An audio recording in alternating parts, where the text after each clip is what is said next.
Kilter Crafter. And I'm Sewbecca. And spoiler alert, Yes. I didn't make this blanket. What? How dare you bring something on that you didn't know? Yeah, we'll talk a little bit about the blankets Yep. in just a minute. But before we do you want to introduce today's topic? Because I think I wasn't even tracking that we needed to record, if I'm being honest. So No, I don't want to talk about it. Okay. We're just going to sit Bye. here. Bye, everyone. See you later. No, so today we're going to be talking about picking fabrics for projects. And I know it's a big one, but I felt like it was pretty relevant because we just worked on our Helix,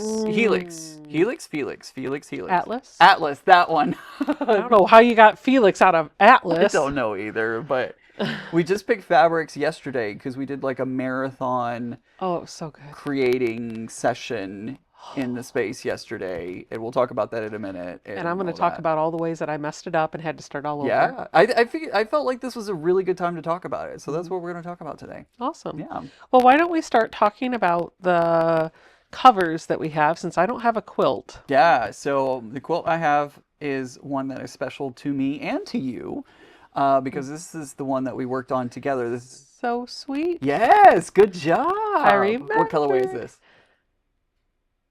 Tulip pink. Yes. It's the powdered colorway. This was a puzzle mystery quilt. Shocker, I know. Another puzzle mystery quilt that I have. But this one is special to me because we both did this on a 7-hour live stream. We did on when my you were channel visiting. when I was visiting. Yeah, and I love this one because we worked on it together, and so it has a really fun quilting pattern in it that has rainbows and the word love in it, and I love everything, and hearts, and I just love everything about it. So I love how special this one is. And Nancy quilted it for me, and she did a great job. And I just love it. It's a pretty quilt. It is a very pretty quilt. I don't have that one anymore because I finished it with your help. We worked on our quilts together, and then after it was pieced, I quilted it very quickly, very sloppily compared to what I can do today, and gifted it to Mary. So Mary actually has my So Sweet quilt, which is kind of nice because I feel like that quilt is a little bit you, a little bit me, and it's something that she has with her in South Carolina to remind her of the friends that she has back in Virginia. Definitely. Pretty awesome. Now, you don't have a quilt. I do not. Madam. I have a holy blanket. Don't do that again. Don't do that again. Oh, my bad. I really didn't mean We've been demonetized, everyone. Have a great day. See you later. Didn't mean for that to happen. I was just trying to show that there was holes. I could poke it. So my mom crochets. Yeah. She does go through waves of crochet a lot. No. Yeah. No. I feel like it's like sewing and crocheting. It's like one or the other. It's never the And same. sometimes it's neither. Yeah. Right. But it's never both of them at the same time. Right. So she asked to come up. She always comes up to Virginia for my birthday. And since my birthday's at the top of February, she usually comes sometime in January, stays for a while, and then goes back home in February. So when we were talking about her coming up in February, she said that she really wanted to finish this quilt that she started. It's actually the quilt that is behind you, that pattern. She still hasn't finished it. I've shown it off before. Anyway, so she said she wanted to finish that quilt, right? And I was like, okay, that's fine. Well, she got here in the middle of January, and she hasn't powered on the sewing machine not one time. Yeah. Not one time. But she has been sitting in the recliner just crocheting as I like to call it. And she was making this Afghan for my sister Nicole.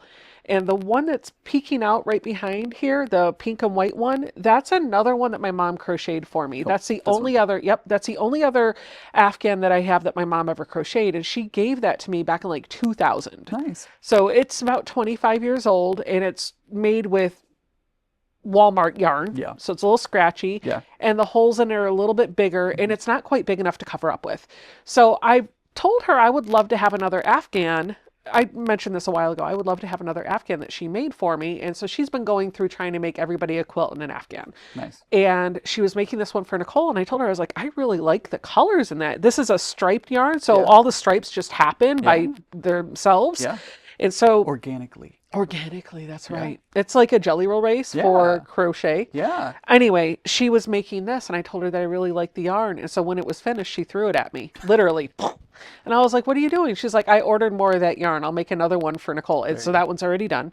And now she's working on her third one that she's making for my other sister, Alicia. So all three of us will have this Afghan. And I love it. I love that it's like got kind of, am I on camera? Yeah, it's got like in person, this is kind of a purplish kind of color. There's like purple and tan and gray and cream. And it's just, it's all kind of muted, but it just very low volume. Together very nicely. It's very nice. Yeah. Yep, I like it. Yep. So that's what I'm covered up with. Nice. Excellent. My holy blanket. Very nice. Well, we were covered up yesterday with a project because both you and I attended our very first DC Modern Quilt Guild. That's right. We joined and became members. So I'm now a member of 2 Modern Quilt Guilds across the country, which is weird to say, but fun. I had a great time at the meeting. They were so welcoming. They were a great group, and I can't wait to spend some more time with them, learn more about them, hang out with them, and all that kind of stuff. But while we were there, I believe the president, she had a portfolio that she was using for her iPad, and you saw it, and you went,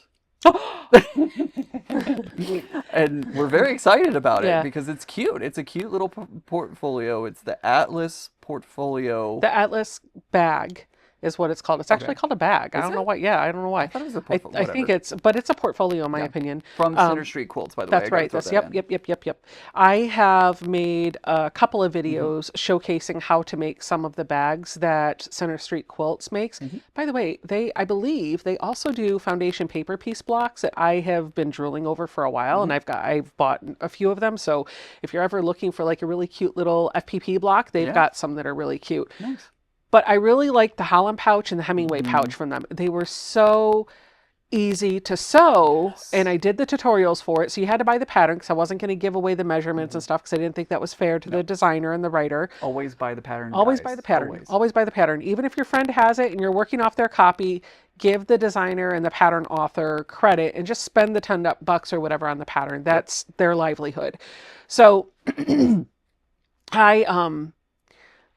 when she said when she had shown it, I had already seen this on Instagram because I think they were doing a sew along for the Atlas bag. And I was like, oh, that's cool. And I put it in my make this one day folder. Right. And then when she showed it in person, I was like, ooh. And I just went right to the website and I bought the pattern. I had the PDF sitting waiting for me when I got home and I printed it off. Nice. And so that's what we did yesterday. Yeah. We had to pick our fabric and we made these lovely portfolios.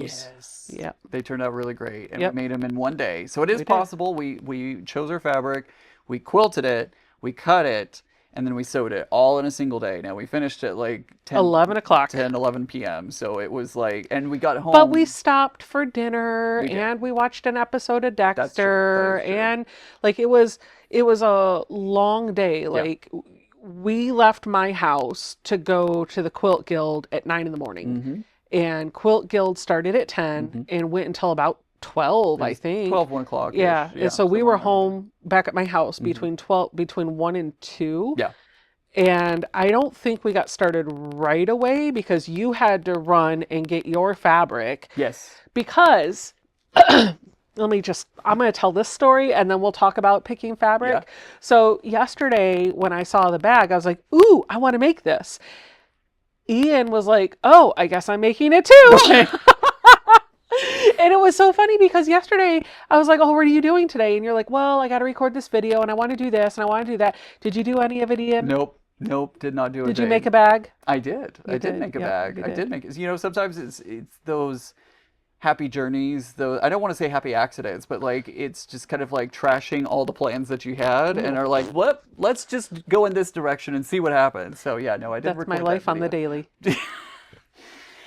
Yeah, it'd be like that sometimes. So, but yeah, I was like, well, you know what? I want to spend time with you. I want to hang out with you. And I did like the portfolio. It looked really, really neat. So, so I went and ran home and started looking through my fabric, trying to figure out what fabric I wanted to pick. And so, that is like one of the hardest, it can be one of the hardest parts of a project. Not even the technique, not even what you're doing, anything like that. Sometimes the hardest part of a project is choosing the fabrics. And I've seen you a couple of times spiral when trying to choose fabrics and everything. So for me, for this project specifically, I went to my Tula shelf, or shelves, because I have multiple. And I started looking through my fabric, trying to figure out what fabric had I not used yet. And which fabric did I have a good amount of, and which fabric had I not used yet? Because I've used Nightshade Deja Vu for my A Place for Everything bag. And so I was like, I don't want to recreate another, even though I have a lot of that fabric, I didn't want to create another piece that had that same fabric. I wanted to branch out and do a different pattern. And I hadn't used the Roar fabric yet on any of the projects. That's right. So, and I have Cotton Cuts actually sold a 5-yard cut of the T-Rexes for a really good price. And I was like, that one, please. And so I was like, you know what? I haven't used this fabric yet. Let's put this into the project and play around with this. And so I grabbed that one. I grabbed a accent from Besties, actually, one of the Besties accent fabrics. Grabbed that one. And then another one from Daydreamer. And mixed all those together. And that's a good thing about Tula, is she stays in a pretty consistent palette. So when I'm looking for looking for fabrics for a project, a lot of times I can go to almost anything in Tula's collection, no matter what season or what collection it came out in. A lot of them will work together, even across collections. A lot of designers can be a lot of that. A lot of the designers tend to be that way. Yeah. They have their palette that they stick to, and every so often their palette will branch out and try something else, but there's usually a lot of similarities that if you're just staying with that designer, you're relatively okay. Yeah, definitely. So I also picked fabric, and my journey for how I picked my fabric was a little different. I saw the little iron bag that you made a few weeks ago on a live stream, and I have to take an iron to QuiltCon. And so I was like, oh, I want to make that bag. And so I had pulled off my last half yard of the sewing machine fabric from Handmade by Tula Pink. I actually loved that fabric. I only had 1/2 yard of it in the teal. And I was like, okay, I'm going to do this. And I picked out a purple that was going to be a binding accent. And I picked out my lining fabric, and I had all of it color coordinated. And I'll talk about how I chose those fabrics really quick. So one of the questions that I get all the time is, how do I pick fabric? I feel so overwhelmed. I don't know what to do. And so what I usually do is I call it my hero fabric. And I actually have shelves, a couple of shelves on my wall that have hero fabric. Those are fabrics that have really big prints that I don't want to cut up tiny. They've got elements in them that I want to showcase, right? And so I'll pick my hero print first, and then I start looking at elements of what's in the print to pull out colors that I see that I like. And at that point, it's really just holding the fabric and matching and figuring out what I want to do. And so that's how I kind of built my palette for the Tula bag that I was going to make. Unfortunately, that didn't work so well, because I knew I wanted to do graffiti quilting on. I'm a big fan of Carly Porter's graffiti quilting. I do it on everything. It's a problem. It's an addiction, but I love it. So I was like, oh, I'm going to do graffiti quilting on this. And I even picked a thread that kind of worked with the teal, and I quilted out the whole, well, not the whole half yard, but about a fat quarter of it.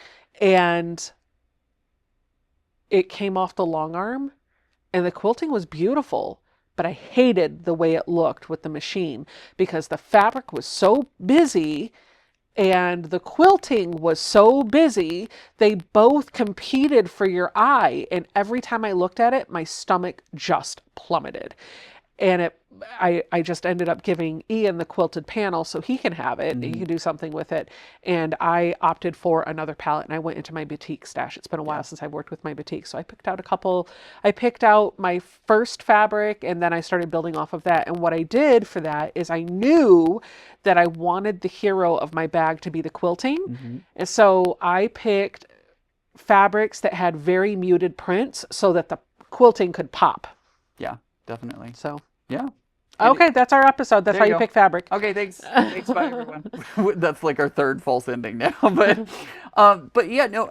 So one of the things that like it was interesting because you asked me like, what do you think of this? Because you started looking at it and you're like, oh, I don't like this. I don't like this at all. And I looked at it. I didn't see a big deal because for me that didn't bother me. Like, but I kept telling you, if you don't like it, yeah, change it. Yeah. Like Yeah. you have fabric. There's more Yep. things to choose from. Yep. Like, don't be afraid to change it. And I'm kind of proud of you because you did ask for some more opinions. You sent out a couple of text messages. You asked Jason. Sent a message to Bill, Yeah. message to Mary. I was like, what do you think of this? And sent a message to Beth. And everybody kind of came back with, oh, it looks great. Bill came back and he was like, it's kind of busy, Karen. I think that's why he said something like that. And I was like, okay, yeah. And then I showed him the other side where it was more of a solid. And he was like, yeah, I like that side better too. I was like, I do too. And now I feel horrible. Right. I showed Jason and he's like, yeah, it looks good. And then I explained how my eye felt like it wasn't able to rest anywhere. And he was like, yeah, I could see that. Yeah. And I was like, okay. Yeah. And so, yeah, I did. I sent out my phone a friend, Yep. like 5 of them. Yep. And they all gave some people were like, it looks great, just make the bag. Some people are like, no, I don't like it. And I remember I turned to you and I was like, you know what? If I've got to ask somebody if they think it looks good, then I know that I don't love it because I know what I like, right? And so I was just trying to convince myself that it was going to be okay. So I ripped the Band-Aid and I just started all over. Yeah. So when you did start over and started picking fabrics, because with hero prints, you can pull out those colors from the hero prints. You can find the accent colors. You can find the main colors. You can pull those. But then you went to your batiks, and batiks are like one color that have different shades. There could be sometimes there are multiple Yeah. colors, but for the most part, my batiks are one color with various shades for the print. So if somebody is trying to deal with that, how do they coordinate those colors together? Because your colors, I don't know that if I had gone to your shelves, I don't know that I would have picked those colors to match together. Once they're put together it looks great. It looks really, really good, especially because you use the rose gold zipper, and so you've got this nice pop of coral with that rose gold. But if somebody is, working with a batik, how would they go about kind of picking those colors? Yeah, so I treat batiks like a solid. They're not a solid. There's a lot of movement, there's a lot of texture in them, and that's actually why I like them. When I first started quilting, I didn't want to work with solids because my quilting was horrible and I didn't want it to pop out. And as I've gotten more advanced and become a bit better with my quilting and my piecing, I love using solids because it lets my quilting shine. But in the beginning, I wanted things that read as a solid, but weren't a solid so that my stitches could be hidden. And so that's part of the reason why I really got into batiks, because there was a lot of movement in there without being like a polka dot. You know what I mean? Like it wasn't just a boring solid, or it wasn't a grunge. It was something different, and there was a bit of uniqueness there.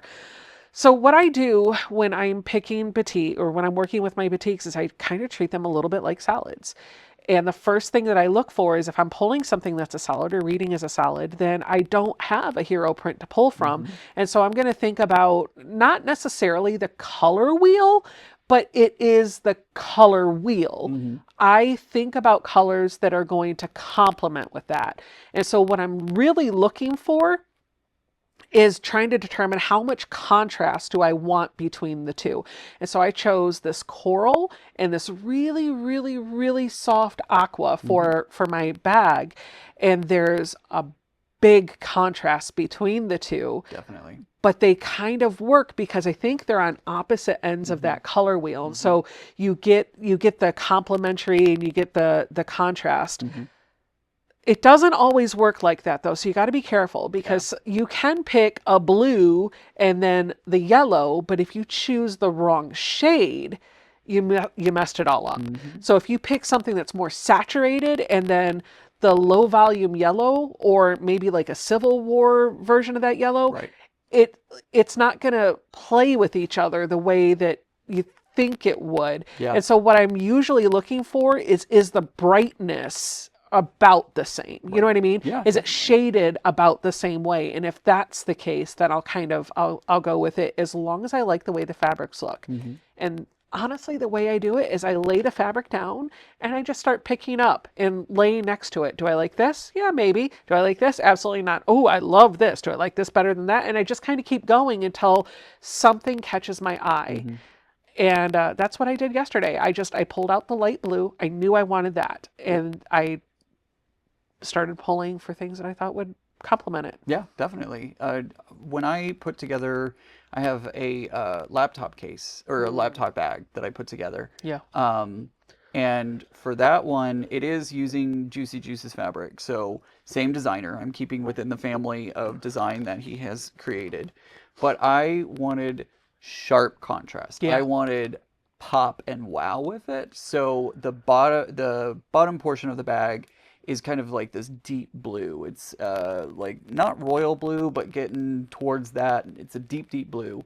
The top of the case is a bright highlighter yellow. Oh. And so it works because, again, it's the same fabric line. And so Juicy Juice worked to obviously coordinate those fabrics together. But they are very opposite from each other. They are very just bright and then dark at the same time. And then the inside has kind of a dark purple, almost indigo on the inside. Yeah. And I put those together, and you wouldn't think that they would work together. Because sometimes they do. They do. They really, really do. Sometimes they do. Yep. And I love it. In fact, I want to take that fabrics. I want to make, there's a TARDIS quilt pattern out there, and I want to use those fabrics for that pattern, because I feel like it would be a really good contrast and everything for that. But yeah, you're right about like pulling those fabrics and testing them and putting them next to each other and being like, oh, better one, better two, better one, better two, and playing around with like the color families. And you talked a little bit about the color wheel and complementary colors, and there's a whole bunch of terminology, and all that terminology is leaving my brain at this very moment. Right. But there is a lot of things that we can do there's a lot of websites that talk about complementary colors. There's a lot of YouTube videos that talk about complementary and color theory. Oh my gosh, I did so much color theory when I was a lighting designer, and learning how to work with colors and how to mix them, how to individualize them, how to, do all the things, make people pop by using, a less saturated color on the front and a more saturated color behind them and stuff. So much color theory. I could do a whole episode just on that alone. And I'll just listen, because I can tell you. But yeah, so there's a lot that goes into it's also thinking about, like, because we have the color wheel for pigments and dyes, and then we have the color wheel for light, which are two completely different color wheels, and it's always interesting to see how they interact. So right now, this quilt can look one way under this light, but take it outside and it looks completely different. And I'm going way down the rabbit hole of science and all of that kind of stuff. But it's also something to think about, like the purpose of what you're doing. Is it going to be something that is outside? Is it inside? Is it like, what kind of lighting are you going to be dealing with? Just a thought, throwing that out there. But yeah, a lot of times we're dealing with, it's best to audition fabrics and figure out what is going to be best. I'm going to tell you a story. So when I first started quilting, which I never really thought I would do, but when I first started quilting, I was almost exclusively buying pre-cuts. I remember as a new quilter, my go-to pre-cut was a term pack. And if I really loved it, I got 3 term packs, maybe 4. Some, like, if I thought it was pretty, I got 1. If I really liked it, I got 2. If I loved it, I got like 3 or 4. Yeah. And so that's what I did for a long time. I would just get I was overrun with charm packs for a very long time. But when I wanted to make something, I'd pull a charm pack out or a layer cake out. I was always pulling out these pre-cuts. And what I would have on my shelves were usually blenders, like, that would work with almost anything. You just pulled it for your background and such. And my mom, every time I would make something, my mom would always go, oh, you make the prettiest things. Oh, I just love that. And when somebody says that, they're reacting to the fabric. They're not reacting to necessarily, not always, but sometimes they are. They're not always necessarily reacting to the pattern that you used to piece it or the quilting that you did. A lot of times they're drawn to the colors and the fabric that's in there. And my secret was I never picked the fabric. I picked a design, a collection that I thought was pretty. And my cheat card was the designer said all that fabric worked together, so I didn't have to think about it. And you can go a step further with that. So like with Moda designers, they publish every quarter, I think it is, a lookbook of all the designs and collections that are coming out in the next 6 months or whatever. And when they do, when they show you that collection, they actually tell you which Moda Bella solids coordinate nicely with that line. So if you're like, okay, yes, I really like this, but I need a solid for a background, or I need a solid for some accent or whatever, you can just go look that up. And so you don't have to do any work on the color theory because a designer did it all for you. Yep, absolutely. Which is why the puzzle mystery quilts work, because all that fabric was designed to work together according to Tula Pink. Yep, absolutely. And also, because they use a lot of specific lines, like they'll stay within a line usually. Not always, but sometimes, like every now and again, they'll throw in a solid or something and pull other things from other places. But most of the time, it's going to be one designer, one line, and they'll be able to pull from it. So that's how it works so well. There's also a lot of tools out there, like again, websites there's a lot of like random color generator kind of websites. Yes. Yeah. So Pinterest has, for a long time, I was always looking at the palette cards on Pinterest. You have a photo that's inspiration, and then they have the color swatches next to it. I found those on Instagram, and they were out of stock for a long time, but I bought the entire 2-volume set.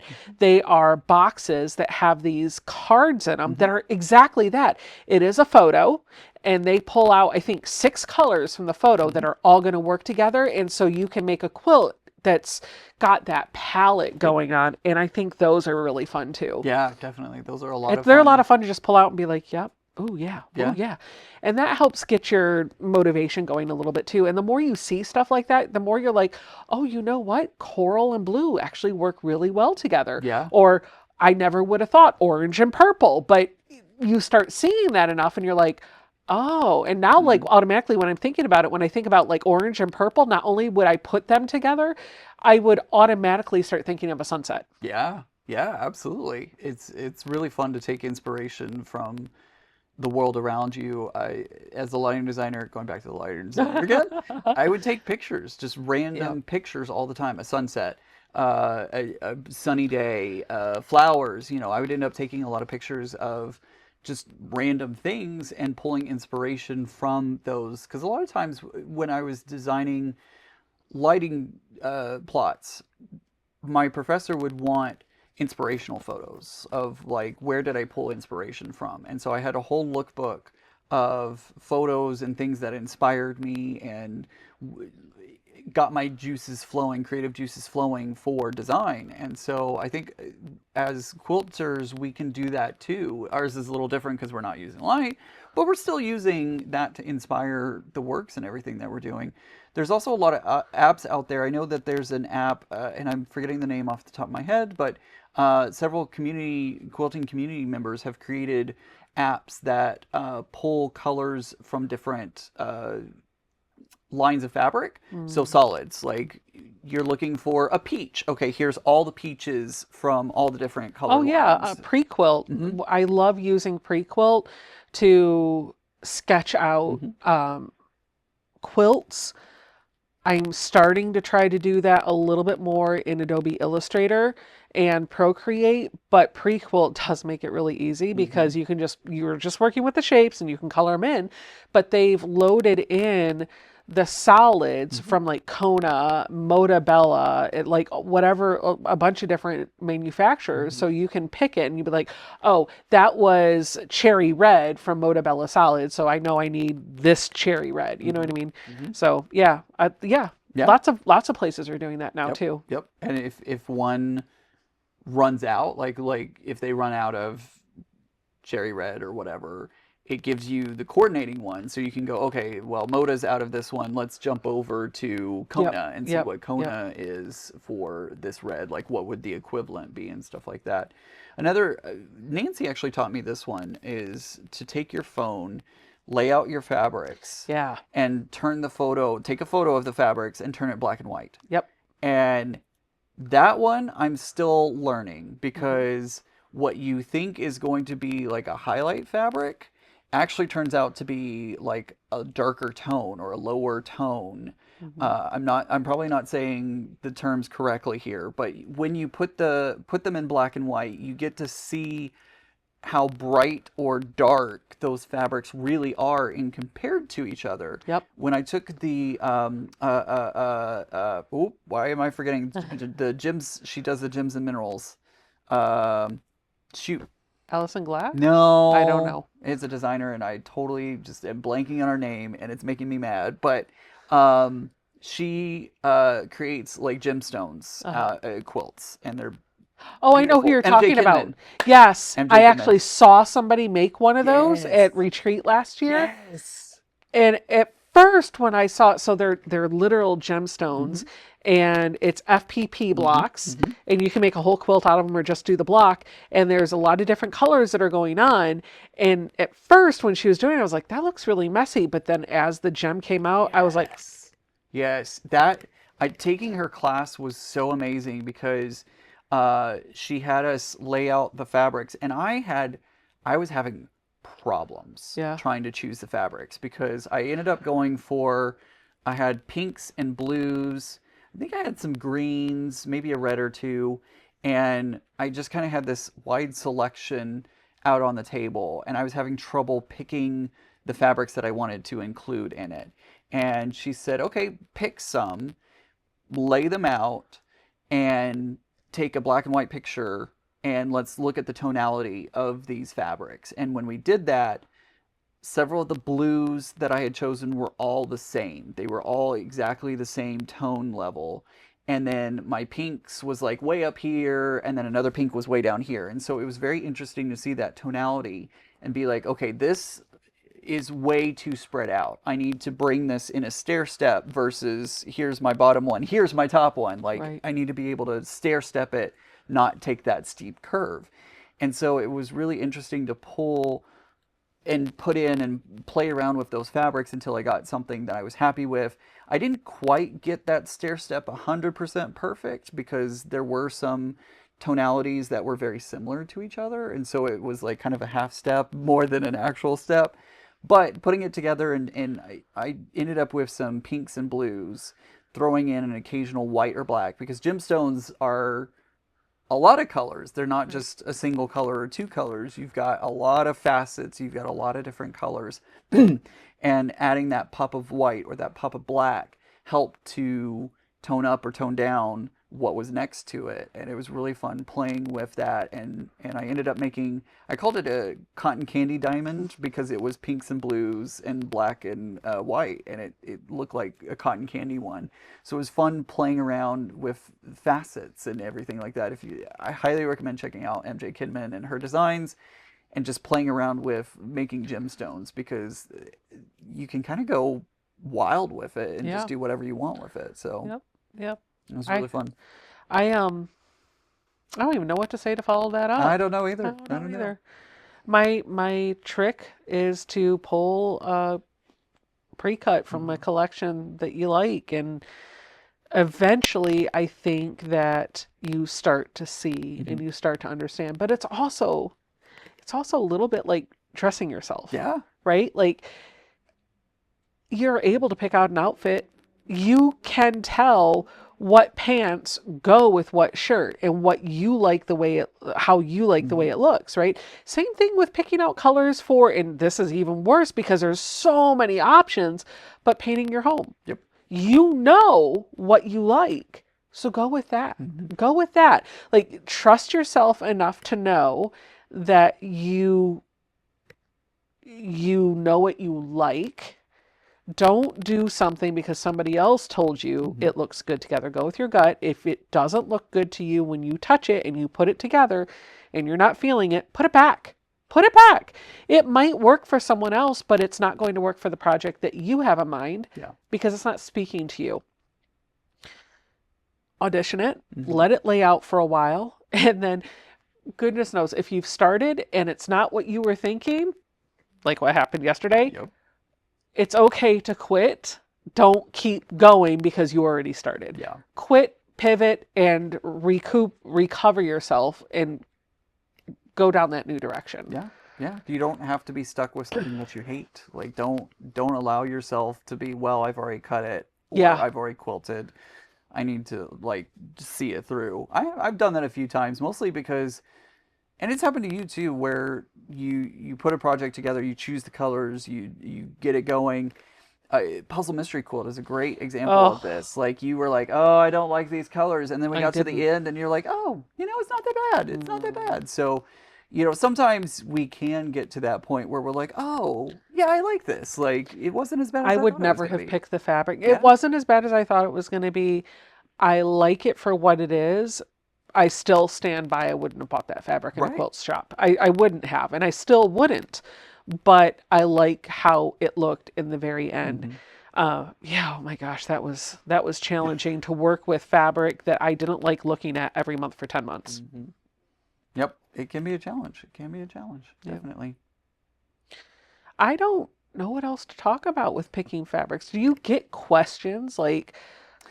We get questions on our live streams all the time of like, how, like, I'm so overwhelmed and I'm like, there's so much, and they're really, I think this actually applies to QuiltCon, which, by the way, this episode is going to drop while we're probably flying. I think we may be in the air. We won't be in the live chat. Right. Sorry guys, we're on the live chat. We may be in the air at this very moment. I don't even remember exactly when our flight is and all that kind Let's of stuff. hope nothing crazy happens. Oh no, don't talk about that. But anyways, I think this applies to, like,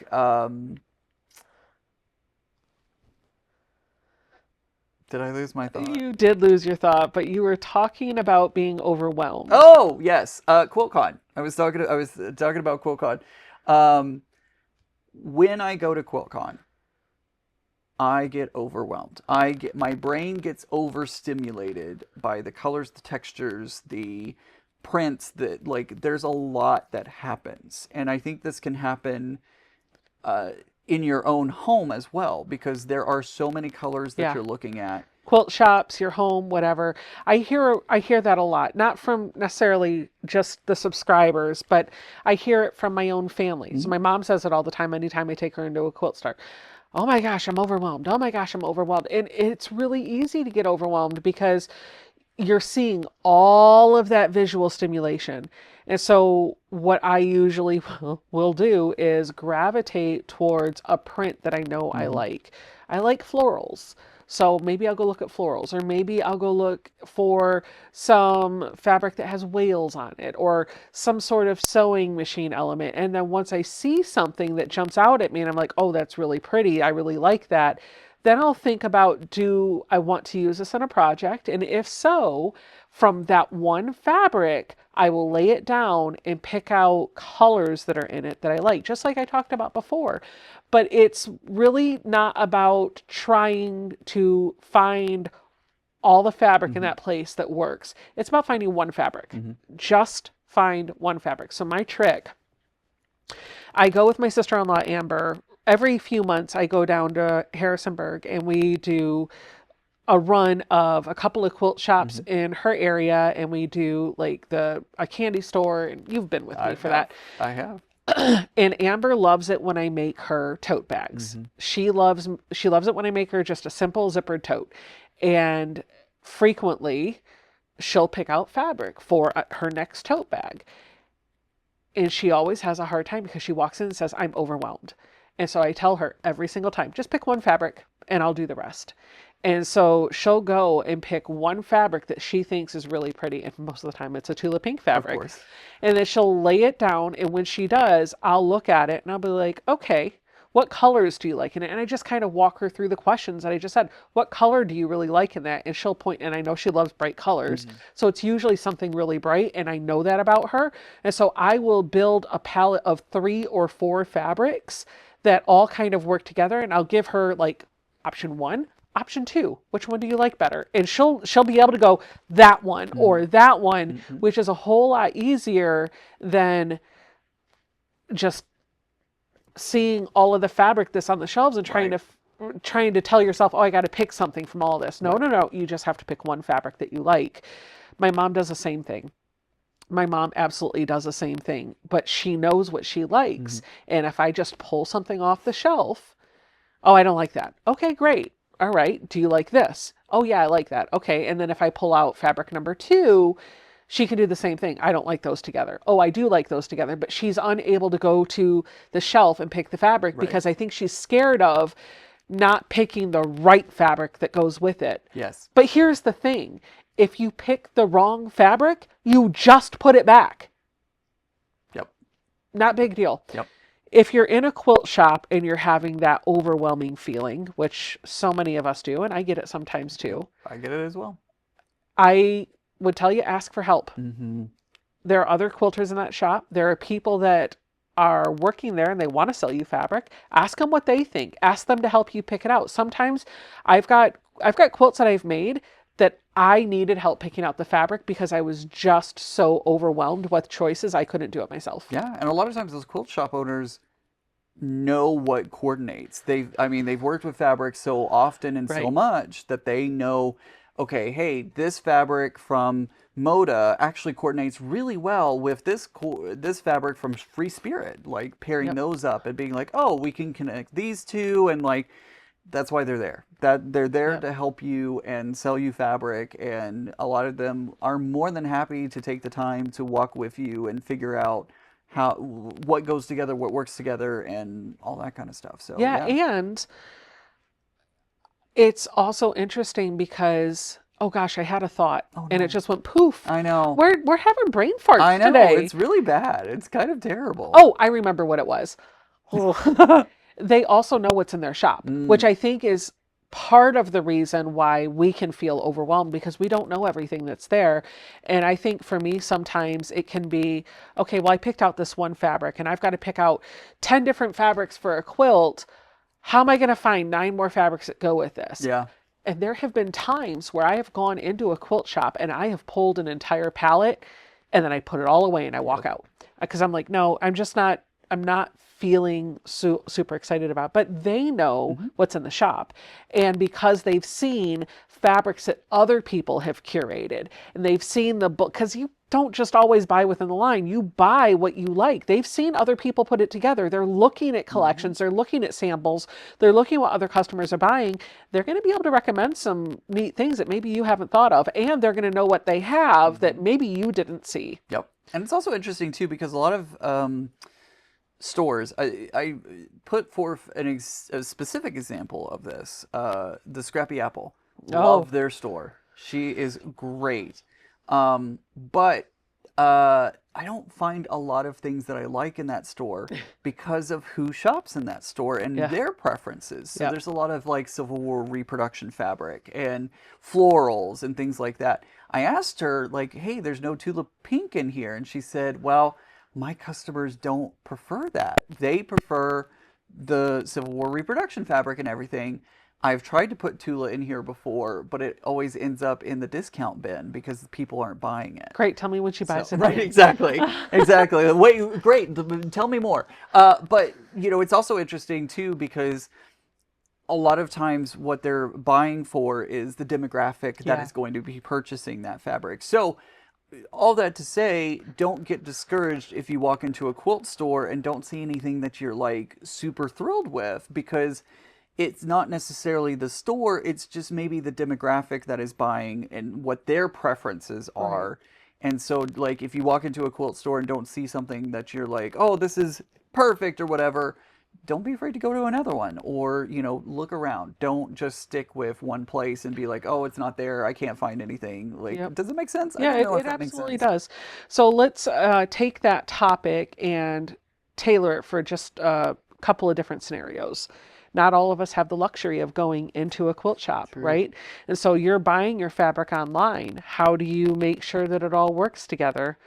Well, you know, I like to take So I use Canva for a lot of things, but you could do this on your iPad. You could do it in a number of different applications. You could do it in Paint if you wanted to, but you can save those images or screenshot those images and then lay the images next to each other. That's the same thing as auditioning your fabric. Yep. Yep. In fact, Crimson Tate's website actually has a built-in design wall. It lets you add the fabric to the design wall. Yeah. So you're like, oh, I can see what all these look like together. Sometimes you can I've done this. Like, so if I'm going to buy fabric online, I most frequently will buy from Etsy because those are usually small quilt shops, mom and pop. These are people that are working for themselves and they're hustling, trying to make that dollar. And so my $12, $13 a yard for that yard of fabric on Etsy is going to help them a lot more than another $13 in Missouri Star or Fat Quarter Shop's pocket, right? That said, I will still buy from the bigger stores because sometimes they have things that I need, right? Right. But usually I will buy from Etsy, and this applies to wherever you're at. You just add the things to your cart. So if they don't have the design wall, you go to your cart, and a lot of times you'll see the images of them. You'll be like, oh, I like that one. I like that one. Now I don't like this one. I'm going to get rid of that. And so things that I like, it's actually a lot easier. I just keep adding to cart, adding to cart, adding to cart. And then I go through and I pare it down, which is actually a lot easier than being in a quilt shop and having 20 bolts stacked up, right? Yeah. So it's a lot easier to, I think, kind of curate down when you're online. That is the fun part of being online, is literally throwing $500 worth of stuff into your cart and then being like, okay, maybe not. And then you start looking at it, and those choices actually really help me make choices. Yeah. If just kind of forcing myself into those decisions and being like, okay, I can't buy $500 worth of fabric, so let's pare this down into something that is going to fit better and within my budget, and be able to pull the fabrics that I absolutely know that I like. Yep. The other topic talking about it is, how do you pick from your own stash, right? So I think one of the struggles that we have, you're not buying fabric, you're not shopping online.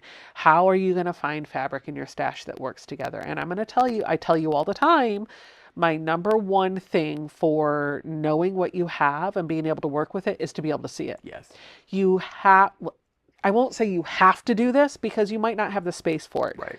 But it makes a huge difference if you can see your fabric when you're ready to go shopping for it, instead of having to pull out a tote and look through and see what's all in there. Yep. I love to have my fabric out, set up as many bolts on my shelves because I know exactly what I have. And I had it organized by color family. So my reds were here, my oranges were there, my yellows were here for a long time, but I have changed that.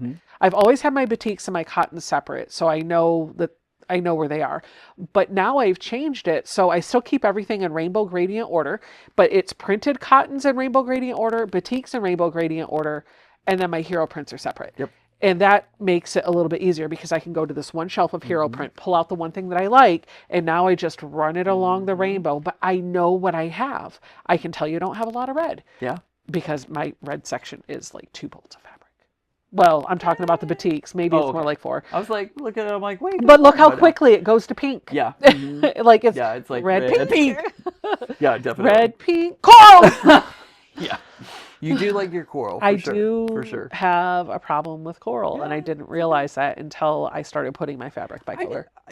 And again, we realized that people may not have the space, because when I was living in my 1-bedroom apartment, I didn't have the space to put out all of my fabrics. Yep. But it has made such the difference since I have set up my space in my sewing room, being able to see everything. Although I would tell you, I would argue that you probably did have the space if you used it properly. Yeah, that's true. Right? That's so true. A lot of people look at a footprint of a floor room or a house or whatever, and they'll be like, oh, it's a really small house, or oh, it's just a 1-bedroom apartment. Well, great. But when you're storing your fabric, you don't need to take up a big footprint. You just need a shelf. Use the wall space. Go up. Yep. Right? And the bookshelf only comes out 11 inches, so it didn't really interrupt your walking. Yeah, so if you get the right furniture, I think you're actually okay. Yeah, yeah. But like I said, I didn't realize how much of a difference it made. I don't know if I'm stressing how different it is to be able to look at the shelves. And like yesterday's decision, I was able to see across all of the Tula lines and be like, okay, this one coordinates with this one and this one. So I was really, if they had been in boxes and totes and everything else, I would have stuck closer with a family of Tula fabric versus branching out and finding those coordinating prints in other lines and other or other designers. Right. Yeah, absolutely. So it made such a difference, and I highly recommend if people can make that happen to do it, because seeing your fabric is so much different than being like, well, I think this one's in here. Okay, like it really narrows down your view and makes it harder to make decisions. So when you were in the apartment, you had all of your fabric in the boxes and the totes and the bins and stuff in your closet. Yep. I know the activity for you to pick out those fabrics took you like 10 minutes, and it was just like thinking about what you wanted. You were mostly standing there looking at it. Yep. To do that same activity with all of your fabric in bins, how long would that have taken you? Easily 30 minutes or 45, I would say, because I had my bins in my master closet. Well, actually, I had it in two different places. I had my bins in my master closet, and then I had solids and like not my favorite prints in the living room. And so a lot of times I would go into my closet, pull the bins down, open up the bins, and usually my bed would just be covered in fabric. And so I'm like pulling stuff out because I'm like, I know I have this fabric somewhere, and I'm like throwing things everywhere.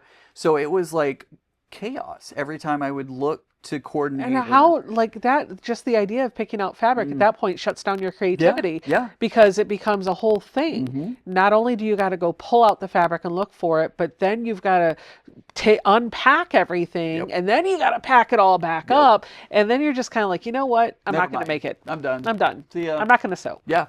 Yeah. So, I mean, it really became quite the chore.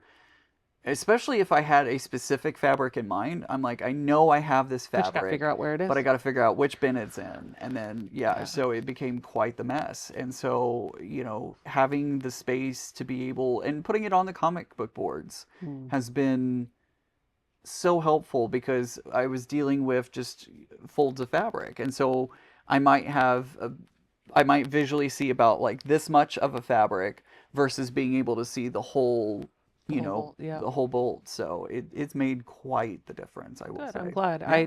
I think that is definitely a tip, trick, whatever, that I will always recommend to anybody that's looking. How do you do that? This way. It's so helpful. And again, it's hard to find the space, but it's so worth it. It really is.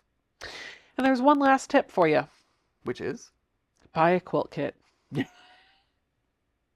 No thinking involved. You've got the fabric picked, might not be from the same designer, might not be from the same line, and you've got a pattern ready to go. And you know what? You might not need to use that fabric with that pattern. Put it to something else. If you like the kit, buy it. Yeah, definitely. Definitely. I have so many kits that I need to get to. I really want to work on that Tula Pink one. I need to do that. Oh, the one that you have in your credenza behind you? Yeah. Yep. What is that one? It's a Starburst or something. It's from the Neon line. I love that line. And as soon as I saw that quilt kit, I was like, I need it now. Give me that thing. I needed it immediately. And I think I bought that one from Crimson Tate. And the day it popped on their website, I was like, buy. But yeah, I need to actually do that one. Because it's so pretty. It's so pretty. I need to work on it. 2025. It's going to happen. Or 26. Or 27. Or 28. I don't know. I don't know. We'll see. It's hard to believe it's almost the end of February already. Like, we're getting close to the end of February. And yeah. So. Yeah, we sure are. So, I have nothing else to say, Ian. Well, I guess we're finished. And finished is better than perfect. Or is the same as perfect. Or is progress. I don't know.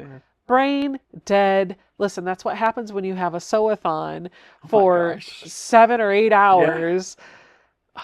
This weekend, so this past week, coming into this weekend, because spoiler alert, we record these in advance. Yeah, it's actually over the weekend. Just FYI. last week has been so busy for me because I adulted so hard. Ah! I got my optometrist appointment done. I went to the dentist. I got my teeth cleaned. And then I had to go back to get a cavity filled. And then I finished 3 bags this week. You did. I finished 3 bags this past week. So I'm adulted out. I've worked a lot. Yeah. And I have not sewn.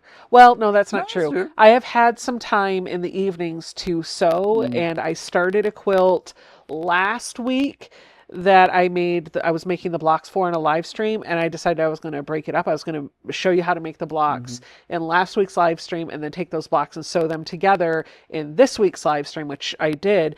But that meant I had homework between the 2 Fridays.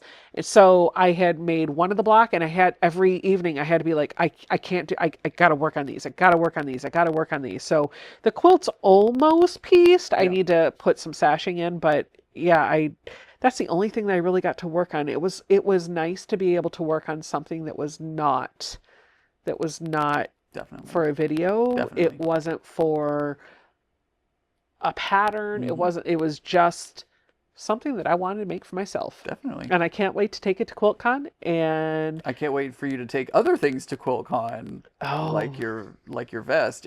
You've already posted it on Instagram. Oh yeah, point, yeah. So it's out there. Yeah, but... so I've got a couple of them. So I have been saying this. We just went on a tangent. Hi. I have been saying for months I wanted to make an apron. I've been saying an apron, but in the back of my head, I've also been thinking about maybe a vest would work. I want to make an apron or a smock or something that's quilted to wear at QuiltCon. I have a quilted jacket that has sleeves, and it's a drop shoulder, and I love it. I actually didn't make that. Rachel, subscriber, made it for me. I commissioned her to do it. I did make the block that's on the back, but she put it together for me. So I can't really take credit for making that. But I have that, and I wore it last year to Raleigh, and I wear it a lot. Yes, you do. But I know if I wear that at QuiltCon, I'm going to get hot. Because we're in Phoenix. Well, Phoenix, we're Arizona. inside, well, right? Even still, it's going to be warm. Well, yeah, yes. And I know what's going to make me hot are the sleeves, right? Definitely. So I want short sleeves. I want sleeveless. I want something like that. And so I decided I wanted to make this vest or this smock. And I liked it because it would have pockets that I could put like stickers in or whatever. And it was quilting couture that I could show off. Like everybody, like, I wanted to be able to do that. And so I bit the bullet this weekend. The second thing that I worked on is a quilt, a quilted vest. And I started by taking... I can't believe you did this. I did. So I was like, well, in my head, I was like, okay, I can get the fabric. I found a free pattern online, printed it off, and I was like, okay, I can just quilt the 3 pieces because it's just the back and then the 2 front and you're done. I can just quilt those 3 pieces and then cut it out and put it together. And I was like, I want to get to the point where I'm piecing it now. Why can't I just use a quilt? So I went and got a Jelly Roll Race quilt. Can't believe it. And cut it up. I did. And I sewed it together, and I loved how it looked, but it was too short on my torso. Yeah. I learned a valuable lesson in doing that if I'm going to make garments, I should always test a pattern with some muslin or some cheap fabric, because had I known that, I could have salvaged that quilt and actually use that to make what I learned was actually the right cut. Yep. So I still have that one. Fortunately, my mom's torso is shorter than mine, so I'm just going to finish it out and let my mom have it. But I grabbed a second one, and this was a quilt that was sitting in my space that I pieced on a live stream, and then I quilted immediately after, but it was squared and not bound, and I had no home for it. And I was like, you know what? You actually helped me with that one. It was the one that I did with rainbow colors with the black pops. Yep. I took that and made a couple of modifications to the pattern, and you let me use your serger to put that together, and I was like, great. It's already pieced. The structure's there. I need to add pockets and binding, which I'm really excited to do. But then I started thinking about, I need to make a third one. And this one I'm really excited for. So I have taken black fabric and I've loaded it onto my long arm, and I pulled a coral thread that kind of reads as a rose gold against that black. And I've taken that graffiti. Yeah, it's on the long arm. That's why he's looking. Yeah, I'm like, oh, it does look It reads like rose gold. And I have taken I have all 16 of the graffiti modular patterns from Carly Porter. And so I went in and picked out a few of them and I just tiled them and lined them up. And I've measured out how big of a panel I need for the left and the right and the back according to the rainbow one that I made when you let me use your serger. So I know what my measurements need to be. So I've made them bigger for air. I'm printing out 3 pieces, just 3 panes of fabric, and then I'm going to wash them so that they'll shrink down. And then I'm going to cut them out using the vest that I put together earlier as my template. And I'm really excited about that one. Like the rainbow one's great. I like it. But I'm really excited about this one. I can't wait to see it when it's done. It's going to be so good. It's going to be. It is. Lovely. Yeah, so lots of things this weekend. I've never done a curved zipper. Did that. I don't make garments. I made a garment. I don't work with sergers. I worked with a serger. And my brain is fried, and now I have to go back to work tomorrow. Yeah. I gotta go to work too. I mean, but I like my job, so there's that. I like my job too. There's that. But yeah. All right, I'm finished. Me too. And finished is done. Thank you guys for watching, and we'll see you at QuiltCon. Oh yeah, if you're going to be there. Don't forget, if you're at QuiltCon, we will be there Thursday through Sunday. Let's just talk about that really quick. We're getting into Phoenix about 9:30 Wednesday night. And then we'll be going straight to our Airbnb where Bill, Russ, and Tiffany will be and sleeping. Yes. Because, And then Thursday morning we'll get up, we'll go to QuiltCon. We'll probably be there around the time when doors open. And on Thursday, we'll be on the floor for a little bit in the morning. But then we're going to separate around lunchtime. You're going to go out to lunch with your friends. I'm hitting a class with Geeky Bobbin. I'm doing a class on how to audition your stitches with Procreate. Kind of excited about that. Your quilting stitches. And that goes from 1:30 to 4:30. And then I've got a class from 6:30 to 6 to 9 with Leo to make a portrait class. So I have a break for dinner in between there. So I'll grab something for dinner. And then when that's done, that'll be it. And then Friday, I take my final class, which is a FPP class with Verushka. Really excited about that. Bill and I both actually got into that. But that's an all day 9 to 4:30. So I won't be on the show floor on Friday, but you will be. Because I'm going to be working over in the Crimson Tape booth, I believe, all day. I don't know. It's kind of like a play it by ear situation, but you should find me in the Crimson Tape booth. And if you're not there, you'll be back. Right, exactly. So I'll be mostly flying solo in the Crimson Tape booth. I love Heather though; she's so great, and it's gonna be so much fun working with her and hanging out with her. So come and see me in the Crimson Tape booth. Buy something from Crimson Tape. I love her. Heather's store is great. I actually got to go visit there when I came and was on my way here, which again felt like a weird. Like this is, I don't know. It was weird being at a spot that I had seen for years and like never thought I would actually make it to the store. I don't know. I don't know how to describe it, but it was cool. But yeah, I'm going to be hanging out there Friday. We're going to be meeting up with people Saturday afternoon. At 2 o'clock local time. The location will be TBD. Watch our social media. We'll be posting that sometime Thursday or Friday of where it's going to be. There will likely be other content creators and non-content creators there. It's just a gathering, just to meet up. Feel free to stop in and say hi. And I'll be on the show floor all day Saturday and Sunday.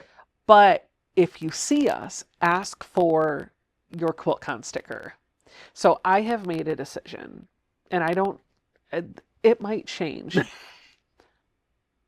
I have a limited number, but I'm going to give people a sticker pack. Oh, fun. Yeah. I bought little Mylar bags from Amazon. I got like 400 of them or 300. I don't know. A few more than I have stickers for. But I've got the Mylar, these little tiny 3x4 inch Mylar bags. It's foil on one side, Ziploc clear on the front. Right. And I'm going to put an assortment of little stickers down in there. And that way nobody has to, because I made a couple of different designs. Nobody has to be like, oh, I really want this one. Oh, wait, no, I really want that one. Oh, can I have one of each? Because people are going to be like, well, can I have one of all of them?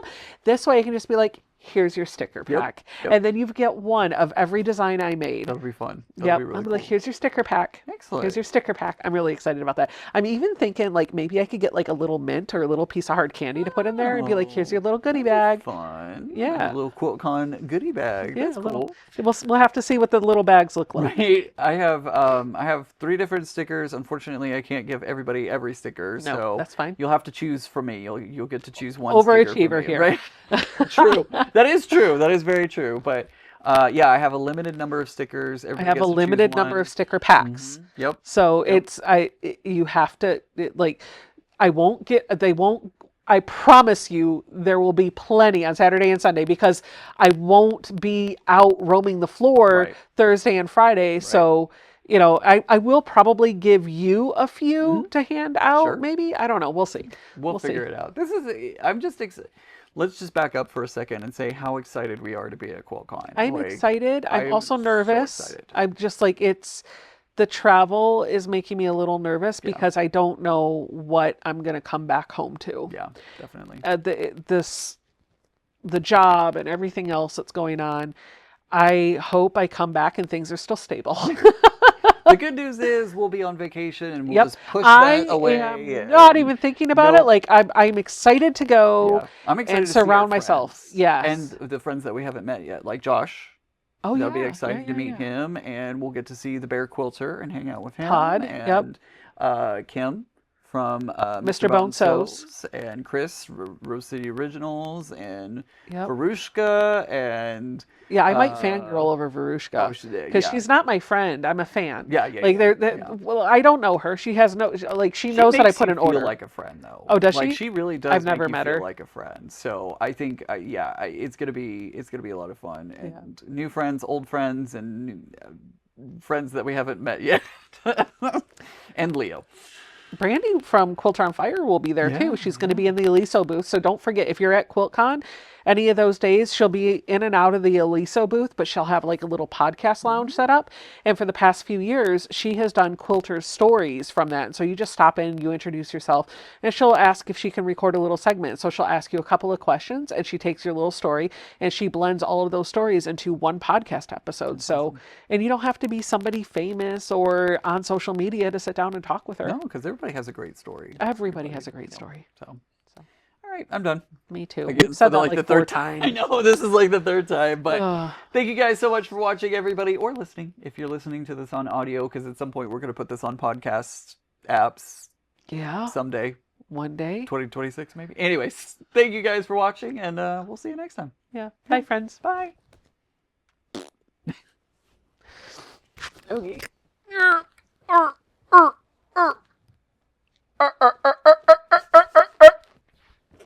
Oh, I'm getting old.